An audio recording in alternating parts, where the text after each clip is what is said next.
All right, I think we're live. Hello, everyone. Welcome to Stock Talk number 58, I believe. I hope I got that right. So the market's been going crazy. Jake and I have not done a live stream in about a month, and we're here to talk about the market, what we're thinking about stocks continuing to rise, what we're doing in our portfolios. Jake, are you selling, moving to cash? What's going on? What are your thoughts? I know I have more cash than you because in our last episode, we established, which I think is awesome, that you're almost always 100% invested because there's always opportunities in the market. Correct. I'm still dollar cost selling a CEIX. That's a coal miner. It was very underpriced, in my personal opinion, a few months ago. Been dollar cost selling that for 25 to 30% gains, which feels nice. But yeah, nothing too new for me. Dollar cost averaging into Amazon, Airbnb, pretty cashed up. So yeah, not too much to update there. I'm in a new apartment, so as we're waiting for people to roll in, we could talk about that. You got a new camera too. Bless you.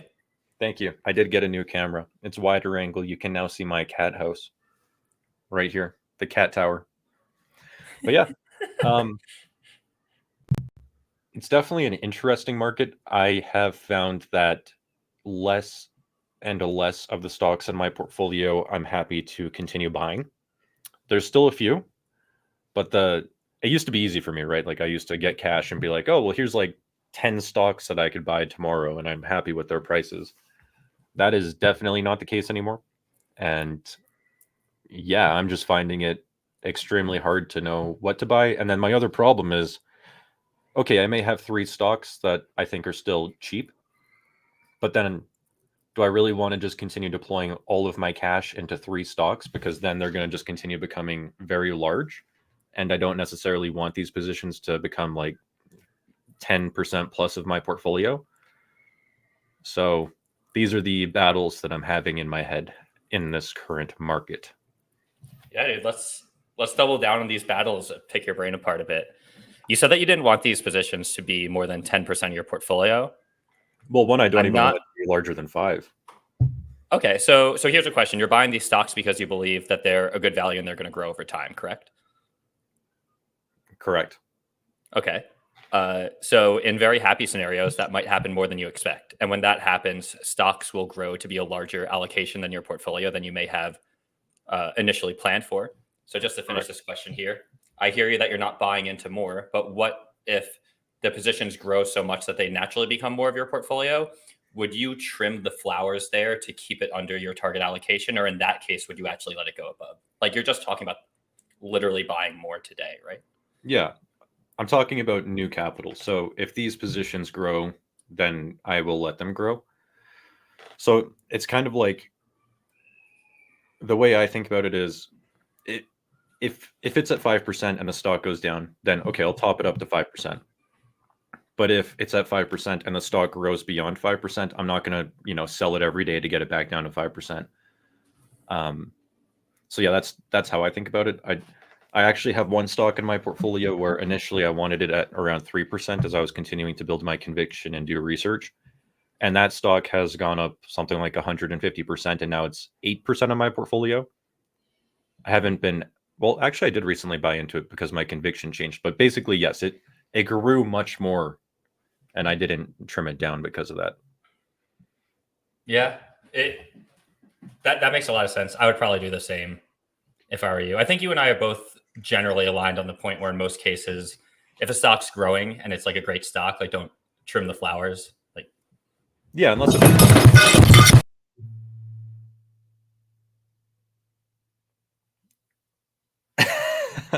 Jake is having technical difficulties, everyone.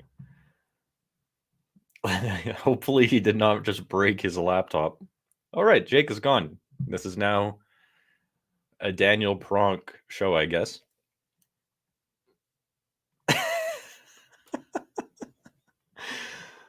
All right, well, okay, let's just take some questions while I wait for Jake to get back to me. So Ralph says gold stocks are in favor, riding the riding the wave. Sorry about that, everyone. Yeah, so gold is interesting. It's not something that I own. It is something that I've talked about on my channel historically. I did own Kirkland Lake Gold. If people have been following me for that long, I think that was in like 2021. But I don't own any gold stocks anymore. I'm not interested in gold anymore because I find that I don't know how to accurately predict what the price of gold is going to do. And these businesses rely heavily on what the price of gold is going to do, obviously. And yeah, I just have no idea how to value gold. I don't know why gold goes up. I don't know why people buy gold. I don't know, again, what the intrinsic value of gold is, because the way that things get intrinsic value is by how much cash they can return to you. And gold does not produce cash. So therefore, the way you make money on gold is if someone in the future is willing to buy your gold at a higher price, which sounds incredibly speculative to me. So I don't know how to value gold, and my thoughts are basically taken from Warren Buffett, by the way, on gold. These are not my original thoughts. I've just listened to what he has to say, and it makes sense to me. So yeah, that's kind of how I think about gold and why I don't own it and why I'm not too interested. I'm just gonna message Jake and see if he's doing all right. Okay, he says he's coming back. All right, Rob H says Netflix is probably the most underrated large cap tech stock. Joseph is the only YouTuber I know that's really big on it. Yeah, I mean, I don't necessarily think Netflix is underrated. I mean, it was definitely, the sentiment towards it at one point was negative, but I wouldn't necessarily say that this is an underrated stock. I mean, this thing is trading for a price to free cash flow of 43, which is very high. That's a free cash flow yield of 2.3%. And I mean, I wouldn't say that my definition of underrated would apply to Netflix. You know, it's a very popular stock, actually. A lot of people follow it. It's trading for a very high price, in my opinion. So, yeah. Joseph did, he was definitely one of the people who was buying it when it was falling. And he's made a killing. I mean, well, probably. It was $170 in 2022. It's up 300% now. And another 10% today after reporting earnings. So, yeah, I mean, the company's doing fine. Looks like it's growing again, growing good. But, yeah, personally, I wouldn't say it's underrated right now. Jake, you're back. I'm alive. So I have my laptop on top of a folding table, which is on top of a coffee table. And I have it on at a new angle. And if one of the legs fell off the side of the table and a plate of food and everything kind of fell over. If anyone's listening to this and asking what the heck is happening, 3 minutes ago in the stream, there was chaos and my computer fell. Feel free to go back to that if you want. But yes, I'm okay. Thanks for the concern. Ralph, is your laptop okay? My laptop's okay. So we just bought a new couch and thank God the food only fell on top of my girlfriend's laptop and a washable blanket. Was almost in the doghouse there for a bit. And now I'm awake. I thought I needed another cup of coffee, but I'm obviously good. Good. Yeah, that's not the first time something has fallen over for you on a live stream. Hey. Yeah. We're going to have a compilation soon of Jake's whiffs on live. Man. Yeah, don't even get me started. But yeah, bringing it back to stocks, though. I love owning up to our mistakes. And we said this before. You and I were so wrong on Netflix. I think when the stock was dropping, I was like, I don't see how they're going to really keep competing with other companies here. They obviously are, and the numbers speak for themselves. So congratulations to anyone long on Netflix. And plus one to what you were saying at the end when I came in. Obviously, the numbers were great. Is the stock cheap? I don't know. So it's still a question if they can keep growing, but we've questioned them on it in the past. And the split tier to ads obviously worked. Subscribers are going up. When are we going to have a saturated market? I don't know. I thought we already had one. So let the good times roll. I'm not buying it, but happy for the company. Yeah, sure. I agree with all of that.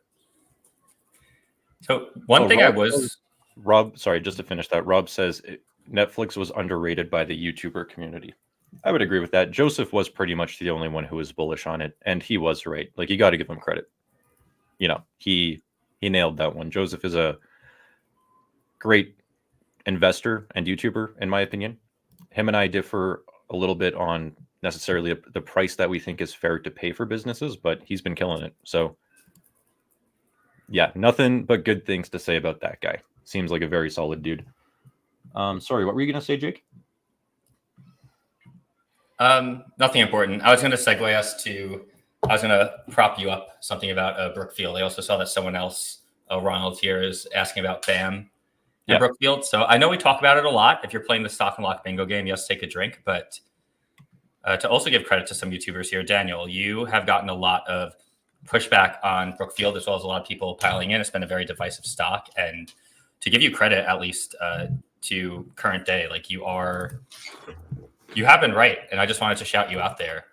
Do you know, like, when you're rooting for a sports team and like you really want your sports team to win? Yes. That's how I feel. Like, I will check the stock price and I don't own it. I probably never will. It's just not for me. We've been through that before, but I know it's like, you know, you're one of my best friends. It's one of your favorite stocks. So by proxy, like, I care about it and I want it to go up. And like, I'm checking on this stock every day. I'm just like, Daniel, let's go. I mean, you could live in the game for now. Who knows what's going to happen from here? Things look smart in the moment and then might not later. But I'd say that this is playing out to how you expected. Like, you kept saying right here in all your YouTube videos, you thought it was a good price. So bring this into a question and bringing up what Ronald was asking here. When is the price too high? Like, are you still buying Brookfield at these prices? I wouldn't say that I'm buying more BAM or BN now. I don't think that the price is like insane today. I think it's probably still fair. I honestly haven't updated myself on even what the market cap of Brookfield is today. And I don't have a calculation in my head. Like, if it gets here, I'm selling, right? So for me, it's just a hold now. I will say that Brookfield Asset Management, the asset management arm of the Brookfield company, is expensive, though. That company, yeah, it's definitely not at a price where I would be adding to it today. It's are you talking about BAM? BAM? Yeah, BAM. I'll bring it up. Yeah, so BAM, the easiest way to think about BAM is they pay out 95% of their cash flow as earnings.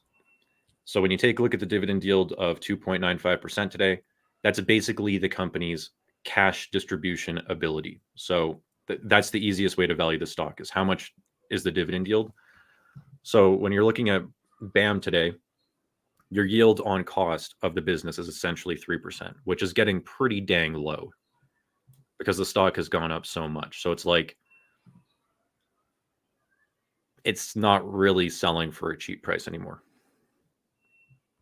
3% yield is not what I'm looking for on buys. You said free cash flow distributed earnings at first. Did you mean to say distributed dividends, or distributed earnings is the right term? They distribute their profits as a dividend. 95% of their profits are paid as a dividend. Got it. Yeah, that's the whole purpose of the company, because they essentially grow for free. Interesting. Yeah, I mean, it seems like they've doubled the dividend, which is nice. But as you said, like, the price has doubled too. So like the yield's actually been staying pretty constant. Yield on cost, if you bought back here, still is pretty high. Yep. But all right, you heard it from Daniel. This is I feel like you're becoming the self-proclaimed YouTuber that is most bullish or talks about Brookfield the most. I don't know how you feel about that, but I think I'm known as the Brookfield guide now. Like, I don't think there's a lot of other people that talk about Brookfield. Yeah, well, it's a complicated business, so very. Yeah. Anyways, changing topics here. Now that I have recovered from the table fall, if anyone's just tuning in, there was a hilarious catastrophe that happened on my screen where I had to go offline for a little bit. So if you want to see chaos, go back to maybe 5-7 minutes in. So Daniel, another shout out to you here. This is just a Daniel appreciation stream. Jeez. If anyone has constructive feedback for Daniel in this chat, let's try to balance out this positivity train here to keep his ego in check. one thing you and I bonded over, Daniel, when we first met way back in 2020 was Kirkland Lake Gold. Flashing back over 4 years ago, the symbol was KL. They're not on the stock market anymore, but this was a gold miner. Yep. And the thesis kind of was like, look, it's a solid company, predictable cash flows, and in times of uncertainty like COVID, it's not bad to hedge. And I'll be the first one to admit, like, this isn't financial advice, but I like to hedge my portfolio slightly because I don't believe I'm certain about everything. So I actually did make a big buy in Kirkland Lake Gold, sold about half of it a year or two ago. But just wanted to call us out and see if there's like any interest here. But the price of gold has like finally started to go up and up again.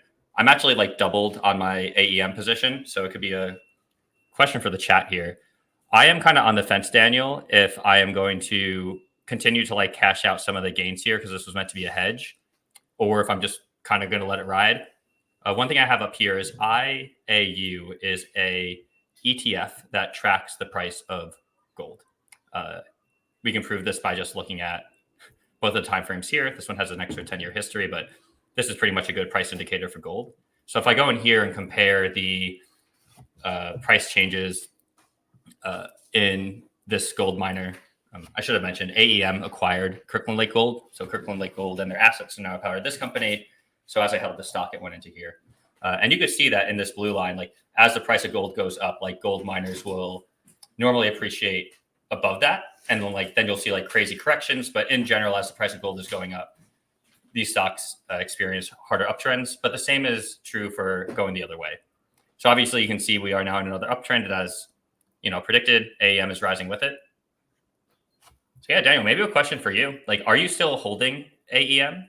And then any, not financial advice, but entertainment chats with me about if you were in my position, what you would consider doing or what you would be looking at.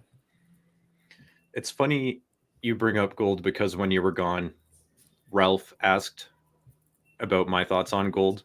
And I basically just went on like a 3-minute monologue on how I think gold stocks are very speculative and gold prices are unpredictable and they don't actually produce anything. And I don't own gold anymore. So yeah, wait, let's go back. So yeah. So what's changed in your mindset from 2020? Because 4.5 years ago, you were happy owning a gold miner company. I would say they do produce things. They have mining equipment and they produce gold, which has a value. Yes, so but, yeah, like what changed? Yes, but these companies' profits rise and fall with the price of gold. So if gold prices are high, they make more money. If gold prices go down, their margins compress. They don't make as much money. It's just like an oil business. And I don't think that the price of gold is predictable. I think like the actual gold price, like what drives gold prices and why is gold worth what it's worth and what is actually the intrinsic value of gold? I think that's impossible to know. I think that gold prices go up because, or if you buy gold, you're hoping that in the future, someone will be willing to pay more for the gold that you own, which to me sounds like speculation. Like that is exactly what people do with crypto. They buy crypto hoping that at some point in the future, someone will just pay more for the crypto that they own. And to me, again, that is the definition of speculation. So that's why I don't own gold. And as I said earlier, these are not like my original thoughts. This is what Warren Buffett has had to say about gold, Charlie Munger, like these are also what they believe. And this is why they never held gold or commodities or bought gold companies or anything like that. So yeah, I think it's speculative. I don't know how to price gold or what the value of it is or whatever. So that's why I don't own it. I also wrote in my book that gold is seen as an inflation hedge. But if you actually take a look at the history of gold's prices, when inflation has historically been high, there's been periods where gold underperforms or goes down. And there's also been periods where inflation was running and gold prices dropped 80%. So historically, if you take a look at the actual math, inflation and gold prices going up has not been a 100% correlation. There has been times where that worked out, but there's also been times where it's been the total opposite. So to me, it just seems incredibly speculative. So that's just why I don't own it. Fair enough. I agree with a lot of you said around the pricing. Just to give an alternate point of view here, and I'll have to come back next month to let you know what I decide. I like hearing your framing around speculation because I came in talking about it as a hedge, and it's making me realize that they're kind of like synonyms for similar things, maybe with some differences. But when I use the word like hedge for gold, it's back in 2020, obviously U.S. government's printing a lot of money. Like you said, people do use it as inflation hedge. One thing that's different from crypto is it has been around for a while. I don't need to make the whole gold versus crypto argument, but if I was looking for a hedge, it would be in gold. And yeah, it is kind of like a different way of wording around speculation, right? Like I am speculating that there could be turbulence, and then I am also using a proven like hard asset, which is gold, which sure, the price is hard to predict, to hedge my portfolio against uncertainty. But yeah, you're having me have really deep thoughts about this. So I'm going to think really hard over the next month to see if I feel comfortable holding this. Coming to my own conclusions, like I know everyone else here does. Daniel is not giving investment advice. No. But yeah, I appreciate that. Yeah, I've been reading through Berkshire's annual letters, which, by the way, I think every investor should do. Like, I don't know why I didn't do this 4 years ago. The Berkshire letters literally explain everything you need to know about investing. It is absolutely incredible. And it's funny because in 2002 to 2004's letters, Buffett was actually voicing how he was bearish on the US dollar. And he's like, I never make macro predictions, okay? I know I'm probably going to be wrong. I'm bearish on the US dollar, though. And what he did is he did not buy gold. What he did is he went and converted some of his cash into foreign currencies. So that was his hedge, was actually converting money into foreign currency that he thought would outperform the US dollar. So yeah, that was like his way of hedging, I guess. I'm not going to say that was right or wrong. I actually haven't figured out if it was right or wrong because I'm not at that point in the letters yet. But yeah, it was interesting nonetheless. Dude, it's 2024. We hedge with Dogecoin. Exactly. Get with the times. We have a lot of great comments here. You want to go like fish for one? Sure. Yeah. And for those of you just joining us, if you're new here and if you've been living under a rock, Daniel Pronk is one of the biggest investing YouTubers in Canada. And I'm his business partner, Jake. We hop on live once a month and do the show. You could also catch us on Spotify and Apple Podcasts after. All right, I'm going to do a rapid fire. Would you add more to your Constellation Software position if it traded at 25 price to free cash flow? Yes, absolutely, I would. That's right around where I want to buy more. I'm waiting for that price. Hope it comes again. Let's look on. Just a little plug. EQB is up 49% over the past year versus the SPY 36%. Let's go. The only cheap stock I can find in the market is EQB and Go Easy. The market is extremely richly valued. Yeah, I mean, it's funny you say that because Go Easy is one of the stocks in my portfolio that I was talking about earlier, where I think that there's 3 left in my portfolio that I think are undervalued. Go Easy is one of them. And I have been on that recent dip that happened after last earnings, because it went to like 210. And then they reported earnings, which was a ridiculously good report. They increased their guidance. Business is firing on all cylinders. And then the stock fell down to 170. And why? So I bought more. I don't get it. But anyways. So yeah, well done. You are looking for value out there and you are finding it in the same spots as me. Okay. What are your thoughts on ASML after the big drop? This one, so I've been trying to plan a YouTube video on ASML. I spent time researching this business, like watching YouTube videos on why it has such a moat. I gotta be honest, Jake, this one is actually pretty dang interesting. Like, so when I research stocks and I'm looking at a new business, what I'm actually trying to do is find red flags. Like I try to reverse my thinking and I try to find reasons not to own the stock. And with ASML, the main reasons that I can find to not own this stock is their technology is just so important. They currently have a monopoly because the machines that they produce apparently are very technologically advanced. But I just don't see a world where in 50 years someone doesn't figure this out. Like China is throwing everything they have to try and replicate ASML's technology. And I just think, over time, like the curve of technology is so exponential that like someone's going to figure this out. Just a quick pause to get everyone up to speed here. Do you mind just very quickly saying for the layman in here, including me, what ASML is and if you currently own this stock? I do not own it. ASML, the simplest way to explain this business is it creates the machines that can produce all of the semiconductor chips that are going into AI technology. So you literally cannot produce high quality AI chips without ASML. If ASML did not exist, neither would AI, essentially. They're the only company that can do it too.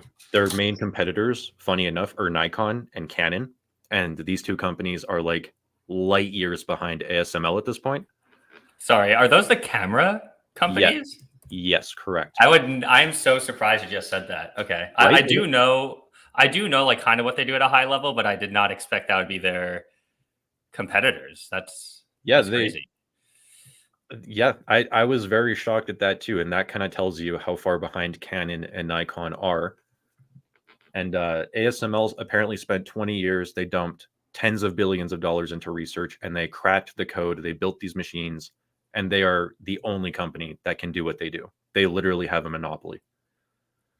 And yeah, the competition looks like it's very far behind, but this company is so important and their technology is so important that someone from the Netherlands, ASML, I believe, is in the Netherlands, and a Stock Unlock subscriber in our Discord said it was a big news story going on that there was Chinese spies getting hired at ASML to try and steal the technology. Like that is how much China wants this technology. It's also crazy because governments have put bans on ASML from selling their machines to China. So ASML cannot actually sell its number one machines to China because it's seen as a national security risk. That's crazy. Like I have never heard anything like that. Like that is how important this technology is and like that's how big of a monopoly they have. So, it's an interesting company, but my question is just like how long can that monopoly last and how long is it before someone cracks the code? Because I think it's going to happen.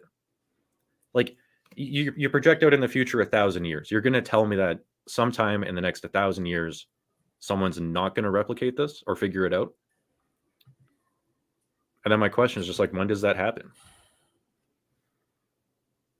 I would add one thing to that. And one thing people get frustrated with on these stocks is like, I think that people have trouble understanding us when we say we won't invest in a stock versus saying we think this is a bad business.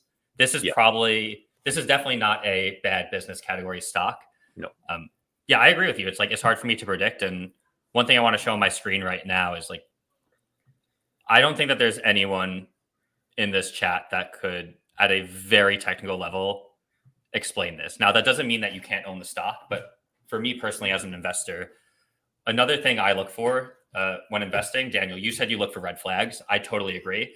I do something before red flags. I just look at the business and I say, do I understand this business at a like very deep level? Like if I were to go in as a CEO and start like gutting this company and like understanding how they all work, like how hard would it be for me to figure out what they do? Airbnb, for example, I could explain that business to a 5-year-old. ASML obviously doesn't fit in that category. So I'd even lump NVIDIA in with this. Maybe it's great, but everyone is looking at these stocks. Everyone is talking about them. These are incredibly popular stocks. And with like tens of thousands of stocks in the market, like what edge am I going to have over other people? Like I just don't believe in my own ability to become an expert here. So it's not saying it's a bad business or a bad investment. It's just in my personal like do not touch pile because of the complexity and understanding what they do. Going to what you're saying that you like cannot predict the next 5 or 10 years. Like, sure, this is how computing's done today. Are we naive enough to think that like this is just we figured out computing? This is the tech stack. We're just going to keep on building on like the same shit. If you look into Grok, Chamath's one of Chamath's companies he's invested in, I think it's not Grok with a K, it's Grok with a Q. They have like the fastest inference CPUs that are like newly built on the market, and people just don't know and they're not talking about this stuff. But my main point, and then I'll shut up, is There is innovation happening here. The future is unclear. And there's so many institutional and retail investors watching this stock. It just makes me feel nervous as to like overestimating my own abilities to have better ideas than the masses out there. Yeah, and one last thing on ASML is I've been taking a look at their one of the things that I do is I take a look at management's historical projections and then versus what actually played out. And if you take a look at ASML, their management gives such wide projections. Like for 2030, for example, their current projection is they're going to have somewhere between 40 billion euro and 66 billion euro in revenue. That's a swing of 40 to 66. Like on the bottom number, that's a swing of like 60%. So that like their range for where their business is going to be in 10 or even 5 years is so wide. So it's like if the people literally running this company cannot accurately predict what their business is going to look like in 5 years, then what chance do I have? It's so to your point, exactly. Like I'm probably going to make a video on ASML and all my findings and everything, but the conclusion was basically like definitely in my too hard pile. Cool. Let's take one question here. So Alexander, very interesting way to spell that name. I love it. Alexander Angelov said 3 times in a row in all caps. So I think you very emotionally poked this person. Yeah. Cannons are not behind. Look at their last machine. Do you have any response to this? And Alexter, maybe you can explain a little bit more in the comments. Yeah, I Or saw link why. I saw an article about this that was saying Canon is catching up, but I don't understand the technology. Like when I read the article, I was like, I don't understand how far behind Canon is, or if they're catching up, or what's going on. So, that's all I got. Fair enough. Let's that was a fun discussion. Let's move on to a new comment here. Okay. We also have 69 viewers in the chat. Nice. Reverend says, ever since Buffett's been cash heavy, I slowly can't seem to find good value. Been dumping into the money markets fund and becoming more and more cash heavy. Yeah, so I think we talked about this before, but I actually think that Buffett should not be a proxy for the average investor because Buffett is working with hundreds of billions of dollars. And Buffett's investable universe of things that could actually move the needle for his portfolio is like 50 stocks now, maybe. Whereas my universe of potential investments is tens of thousands of stocks.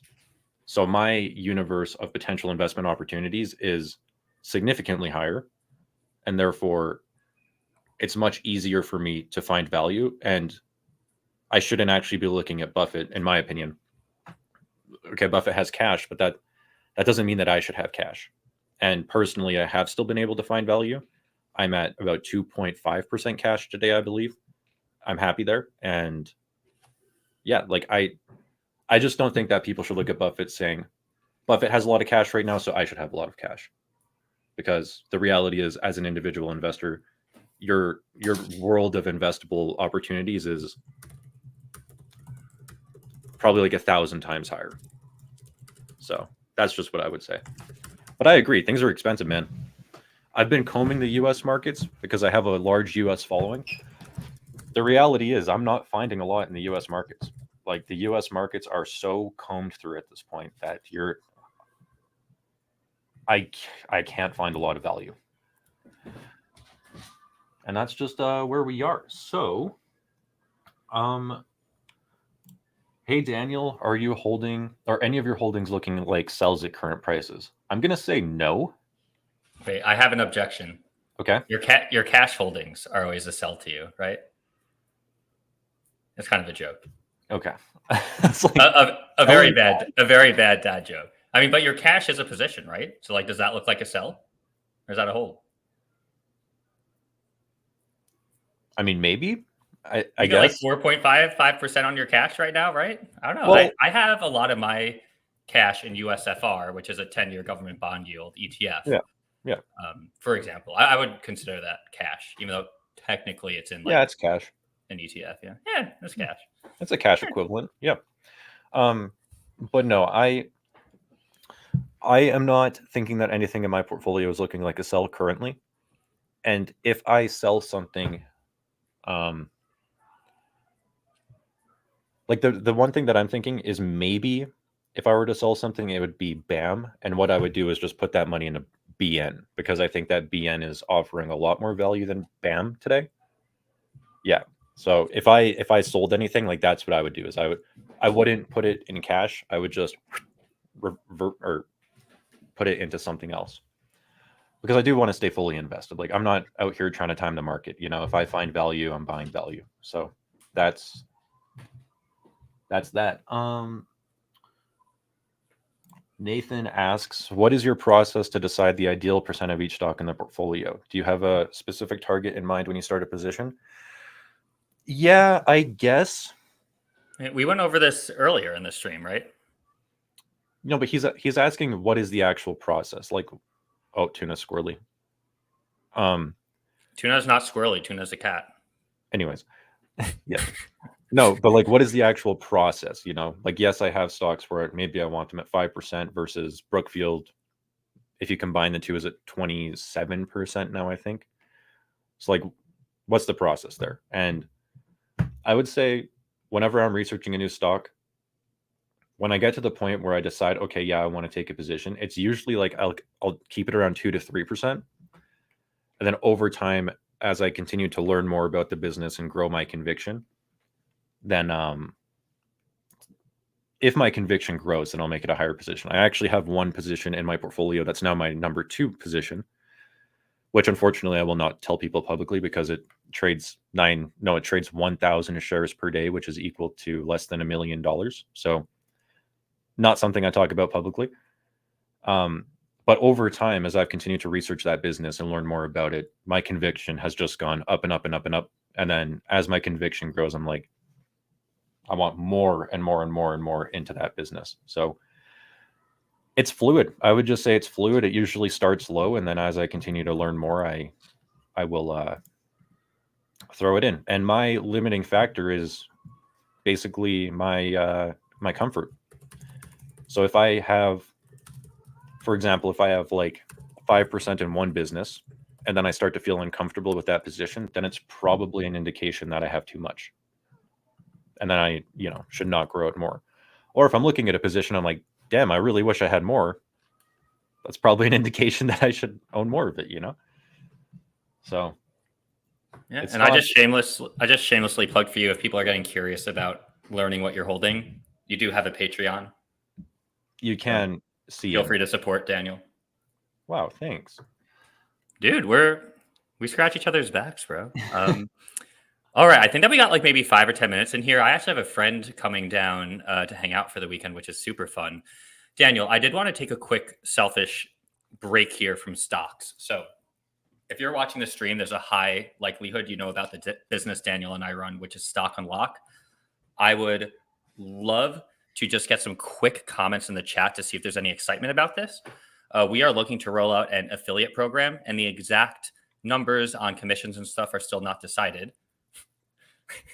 But we're going to roll this out to our customers and creators. So if you would be interested in participating in earning passive income from helping us grow Stock Unlock, talking about scratching each other's backs, we're going to roll out a program like that. So I'm curious to hear in the chat, like, is this something anyone cares about or would participate in? Let us know. Daniel and I are always looking for ways to grow the software. It would be a generous payout. Wait, what's the point of the black square? Oh, can we take guesses first? Yep. It's hiding your secret safe, which contains your 4th cat that is in timeout. No, that's it's not soundproofing, it's sound dampening.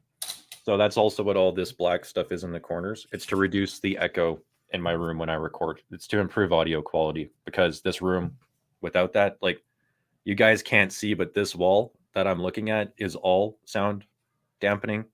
So I speak into it. It's to improve your guys' audio quality. So yeah. Don't you need to put those all over the walls? Like when I was in middle school in the band room, they installed a ton of soundboards, but they needed to put them all over. Like there's that one little one that's covering maybe 2% of the surface area of your surfaces in there. Is that really like making a difference? Yep. Wow. Yep. You don't need it all over the room. Like, I think people do that because it looks cool, or if like you want to go intense, but it does help a lot. Like it soaks up the sound and like breaks up the echo. It's also very important to have those in the corners, which is why those ones are all in the corners over there, because that's where like sound waves go all crazy. So yeah, that's what it is, everyone. All right. Maybe we'll have a little chit chat here and let any last comments come in. If anyone wants to ask us about stocks or the market, now's the time. We're nearing the end of the stream. Dude, Daniel, you're on a point with the pointing. No pun intended. I'm just finding fun comments and telling people read that quick. Okay. We can end on this one, I guess. Jake, what do you think? Yeah, we usually say that and then like end up talking for another 2 minutes. So we'll see what happens. Okay, first off, any price metric alerts for stock unlock. Example, if a stock reaches a certain price, free cash flow. Jake, we've been asked for this a lot now. For years. Yeah, this is also... Sorry, let's just straight shoot. Like, we just have to prioritize it, right? Yeah. So I think that if I were to pitch another notification, it'd be this one. This is pretty sick. So I'm finding a lot of other sites where they only do stock alerts and then they charge per alert. So like their $15 a month tiers, you get like 10 alerts, access to this data, and then they have like the $49 a month professional tier of like you can get like 50 alerts and then like a contact us for like an enterprise thing. So yeah, like where we're at right now as a business is our biggest problem is actually top of funnel growth. Like we have a lot of happy paying customers, retention's good, but people still don't know that we exist. So internally, we're actually balancing building features like this, which take a lot of time for people that we already have as customers versus like getting the flywheel going so that we could actually get growing cash flows consistently month over month that allow us to, in the flywheel, reinvest into the business. So yeah, no ETA, unfortunately, but Daniel, just between me and you, that has to be like near the top of the list. I know we're thinking about like portfolio reports as well. So like periodic reports on your portfolio performance and all that. We might be overdue for like another form or asking people what they're looking for us to build next. Yeah, probably. Yeah, it's just there's a lot of things we want to build. Yeah. Ralph, unfortunately, it fell into the couch, which is padded, and that still didn't help. So if anyone missed 5 or 10 minutes into the stream, my entire setup fell over and the laptop went tumbling. So you can go back to that. Okay, let's finish off with this one. I think that this company is reporting earnings soon. Also, shout out to the person with the Stock Unlock OG name. Remember that, and a infinite forever shout out to you on that. Love it. Good to see you as well. Yeah, so Evolution Gaming is a basically online gambling company. They supply casinos with the technology to basically run online casinos. This company historically has been growing very well. It's also got ridiculous margins. I think its cash flow margin is something like 60% free cash flow, which is like Visa level profitability. Like this is insane. Also very high gross margin. I guess gross margin's 100%. That's crazy. So yeah, this company has been struggling recently though. Its free cash flow yield is 6.5, 15% price to free cash flow for a company that's growing like this. It's definitely looking interesting. I think it also has a really good balance sheet. I think the bear case on this stock, because we've talked about this a bit before, is the regulation and ambiguity in the areas where they operate, correct? Like they do have licenses in some places, but they do operate in the legal gray area in some of their markets. So I do wonder if there's some, just looking at the stock price here, if there's like some real concerns about that. Well, because I do follow this business a little bit, what I've seen from what people have shared on Twitter is apparently their market share is going down and their usage is also going down. So the amount of people actually playing their casino games is either flatlining or declining. So people are speculating that this means that this insane growth that the company has been seeing is finally coming to an end. Dude, it lines up with COVID pretty well when people were inside, couldn't leave, got addicted to gambling. And then, yeah, some arguments I've had with people too. Sorry for interrupting. It's just like the moat question around here. Like, people have argued there's a strong moat to this business because of the complexities around dealing with local governments for gambling. But I disagree. I actually think governments are incentivized to make clear guidelines for this because it results in either tax revenue or giving them legislation to, arrest or put firewalls on these sites. So as someone that works in technology, I don't personally see the huge moat here. Like, maybe there's a network effect that, like, once you get everyone on the games, like, there's, if everyone wants to go play poker, you're going to go to where everyone's playing poker, not a site with 5 people. But yeah, I've never really been able to wrap my head around their moat here. And I didn't agree with that argument I just brought up either. Yeah.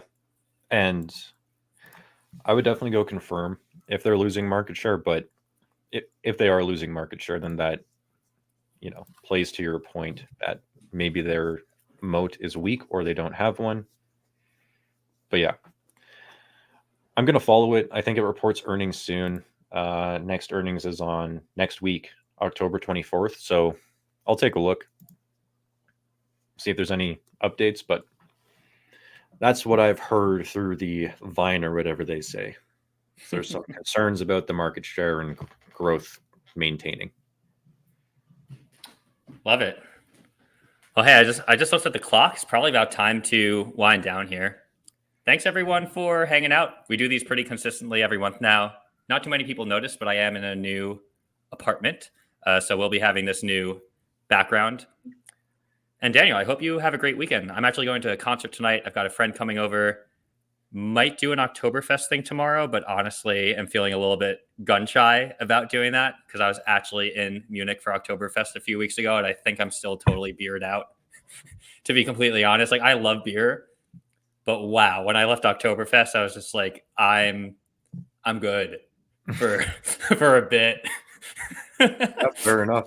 I'm going to a wine event in Calgary on the weekend. Fun. Is it put on by wineries? Is it like a outside fair? It's going to be inside. If people are in Calgary, it's at the BMO Center, which is like one of our big areas for conferences or whatever. And I believe it's just like a bunch of breweries and wineries getting together in one place and showing everyone what they got. So it's like wine tasting in the city. So we're going to go to that, and that's tomorrow. So hopefully it's a great night. Awesome. Well, I'll go through the closing statements here and try to not sound too much like a weird, like, trained radio announcer. I just dropped our Discord link if you want to continue the conversations. We hang out in there. So we're like 4,000 people. It's totally free. It's just a chat server. If you don't want to join, totally cool.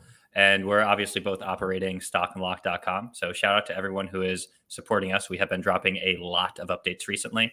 And PB, if you're still here, I did announce that we are going to be launching an affiliate program that will be opened up first to customers, where you could actually earn passive income for helping us sell Stock and Lock. So if someone you send a link to signs up, instead of just having like the $10 credit, we would actually like pay you out cash every single month that person is subscribed. The details on that are coming because Daniel and I haven't figured it out yet. And yeah, we post these on Spotify, Apple. If you're listening on one of those, come hang out with us live on YouTube sometimes. And unless if you've been living under a rock, Daniel Pronk is a published author. He is Canada's #1 investing YouTuber by subscriber count. And I love making his face red by saying that. So yeah, thanks for hanging out. Daniel, any other closing thoughts here? And the stream. As always, thanks everyone for tuning in, and we'll see you next month.